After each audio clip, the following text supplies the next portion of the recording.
नमस्कार, खुशबू की कहानी चैनल में आपका स्वागत है। हमारी आज की कहानी है बंदर और लड़की का खूंटा। एक समय शहर से कुछ ही दूरी पर एक मंदिर का निर्माण किया जा रहा था।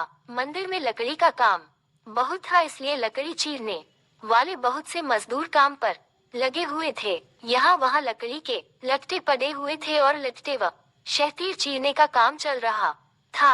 सारे मजदूरों को दोपहर का भोजन करने के लिए शहर जाना पड़ता था, इसलिए दोपहर के समय 1 घंटे तक वहाँ कोई नहीं होता था। एक दिन खाने का समय हुआ तो सारे मजदूर काम छोड़कर चल दिए। एक लट्टा आधा चिरा रह गया था। आधे चिरे लट्टे में मजदूर लकड़ी का किला फंसाकर चले गए। ऐसा करने से दोबारा आरी घुसाने में आसानी रहती है।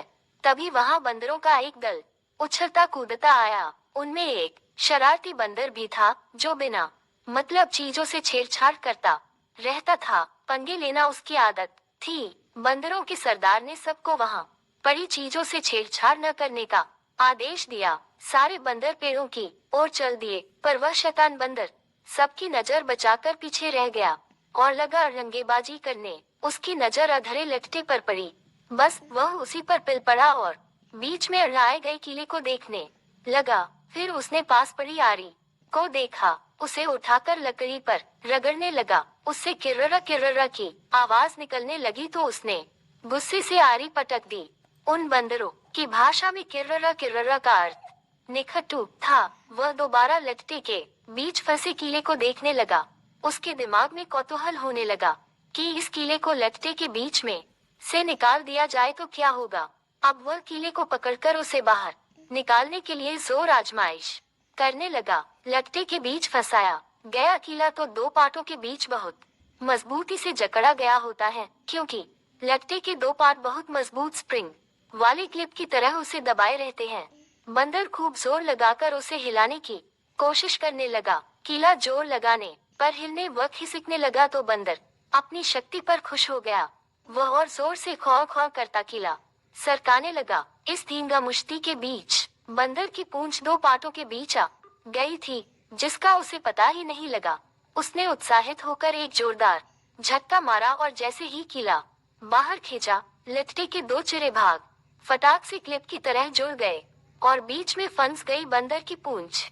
बंदर चिल्ला उठा। तभी मजदूर वहां लौटे। उन्हें देखते ही बंदर ने भागने के लिए जोर लगाया तो उसकी पूंछ टूट गई। वह चीखता हुआ टूटी पूंछ लेकर कहानी सुनाकर करटक बोला, इसीलिए कहता हूँ कि जिस काम से कोई अर्थ न सिद्ध होता हो उसे नहीं करना चाहिए। व्यर्थ का काम करने से जान भी जा सकती है।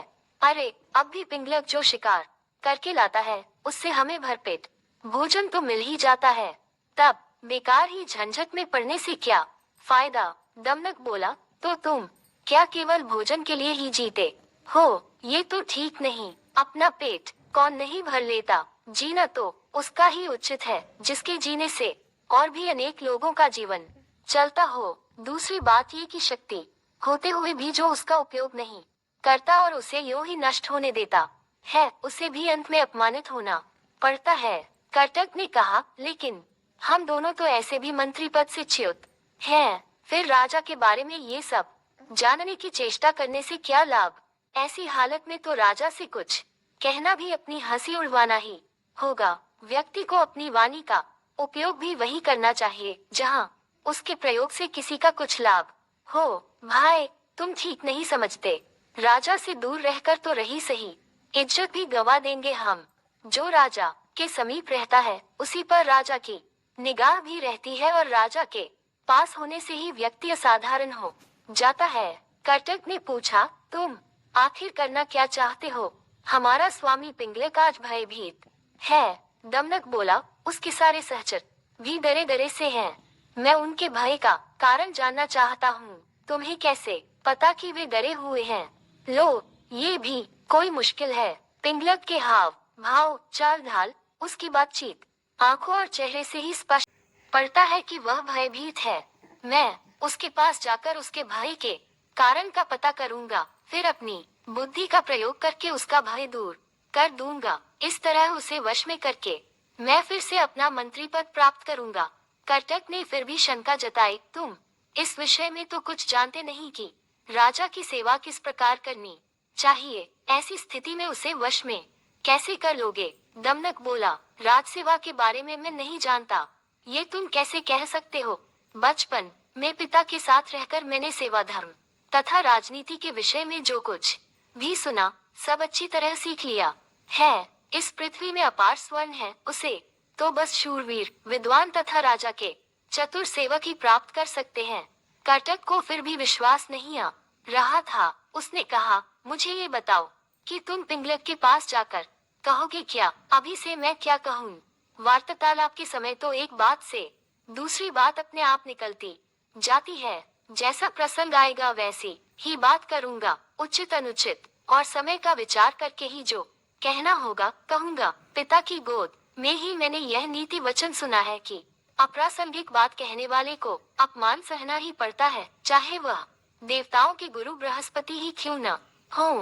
कर्टक ने कहा, तो फिर ये भी याद रखना कि शेर, बाघ आदि हिंस्र जंतुओं तथा सर्प जैसे कुटिल जंतुओं से संपन्न पर्वत जिस प्रकार दुर्गम और विषम होते हैं, उसी प्रकार राजा भी क्रूर तथा दुष्ट व्यक्तियों की संगति के कारण बड़े कठोर होते हैं, जल्दी प्रसन्न नहीं होते, और यदि कोई भूल से भी राजा की इच्छा के विरुद्ध कुछ कर दे तो सांप की तरह डसकर उसे नष्ट करते उन्हें देर नहीं लगती। दमनक बोला, आप ठीक कहते हैं। बुद्धिमान व्यक्ति को स्वामी की इच्छा के अनुकूल कार्य करके उसे प्रसन्न करना चाहिए। इसी मंत्र से उसे वश में किया जा सकता है। कर्टक ने समझ लिया कि दमनक ने मन ही मन पिंगलक से मिलने का दृढ़ निश्चय कर लिया है। वह बोला, ऐसा विचार है तो अवश्य जाओ। बस मेरी एक बात याद रखना कि राजा के पास पहुंचकर हर समय सावधान रहना। तुम्हारे साथ ही मेरा भविष्य भी जुड़ा है। तुम्हारा पथ मंगलमय हो। कर्टक की अनुमति पाकर दमनक उसे प्रणाम करके पिंगलक से मिलने के लिए चल पड़ा। सुरक्षा के लिए व्यूह के बीचों बीच बैठे पिंगलक ने दूर से ही दमनक को अपनी ओर आते देख लिया। उसने व्यूह के द्वार पर नियुक्त प्रहरी से कहा, मेरे पूर्व महामंत्री का पुत्र दमनक आ रहा है, उसे निर्भय प्रवेश करने दो और उचित आसन पर बैठाने का प्रबंध करो। दमनक ने बेरोक टोक पिंगलक के पास पहुंचकर उसे प्रणाम किया। साथ ही उसका संकेत पाकर वह निकट ही दूसरे मंडल में बैठ गया। सिंहराज पिंगलक ने अपना भारी पंजा उठाकर स्नेह दिखाते हुए दमनक के कंधे पर रखा और आदर के साथ पूछा, कहो दमनक, कुशल से तो रहे? आज बहुत दिनों के बाद दिखाई पड़े, किधर से आ रहे हो? दमनक बोला, महाराज के चरणों में हमारा क्या प्रयोजन हो सकता है, किंतु समय के अनुसार राजाओं को भी उत्तम, मध्यम तथा अधम हर कोटि के व्यक्ति से काम पड़ सकता है। ऐसे भी हम लोग महाराज के सदा से ही सेवक रहते आए हैं। दुर्भाग्य से हमें हमारा पद और अधिकार नहीं मिल पाया है, तो भी हम आपकी सेवा छोड़कर कहाँ जा सकते हैं। हम लाख छोटे और असमर्थ सही, किंतु कोई ऐसा भी अवसर आ सकता है जब महाराज हमारी ही सेवा लेने का विचार करें। पिंगलक उस समय उद्विग्न था। बोला, तुम छोटे बड़े या समर्थ असमर्थ की बात छोड़ो। दमनक, तुम हमारे मंत्री के पुत्र हो, अतः तुम जो भी कहना चाहते हो निर्भय होकर कहो। अभयदान पाकर भी चालाक दमनक ने राजा के भय के विषय में सबके सामने बात करना ठीक नहीं समझा। उसने अपनी बात कहने के लिए एकांत का अनुरोध किया। पिंगलक ने अपने अनुचरों की ओर देखा। राजा की इच्छा समझकर आसपास के जीव जंतु हटकर दूर जा बैठे। एकांत होने पर दमनक ने बड़ी चतुराई से पिंगलक की दुखती रग छेड़ दी। बोला, स्वामी, आप तो यमुना तट पर पानी पीने जा रहे थे, फिर सहसा प्यासे ही लौटकर इस मंडल के बीच इस तरह चिंता से व्यग्र होकर क्यों बैठे हैं? दमनक की बात सुनकर सिंह पहले तो सकुचा गया, फिर दमनक की चतुराई पर भरोसा करके उसने अपना भेद खोल देना उचित समझा। पल भर सोचकर बोला, दमनक, ये जो रह रहकर गर्जना सी होती है, इसे तुम भी सुन रहे हो ना? सुन रहा हूँ महाराज, बस इसी के कारण मैं क्षुब्ध हूँ। तट पर यही गर्जना बार बार हो रही थी।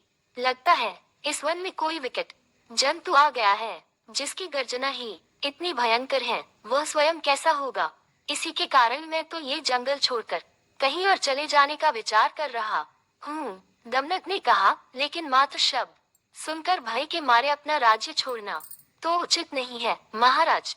शब्द अथवा ध्वनि का क्या है? कितने ही बाजों की ध्वनि भी गर्जना किसी बड़ी गंभीर होती है और अपने पुरखों का स्थान छोड़ने से पहले पता तो करना ही चाहिए कि ध्वनि का कारण क्या है। ये तो गोमायु गीदड़ की तरह डरने की बात हुई, जिसे बाद में पता चला कि ढोल में तो पोल है। पिंगलक ने पूछा, गोमायु गीदड़ के साथ क्या घटना हुई थी? दमनक गोमायु की कहानी सुनाने लगा। तो दोस्तों, आपको ये कहानी कैसी लगी? लाइक और कमेंट करके जरूर बताएं। चैनल को सब्सक्राइब करना बिल्कुल ना भूलें। मिलते हैं एक नई कहानी के साथ। बहुत बहुत धन्यवाद।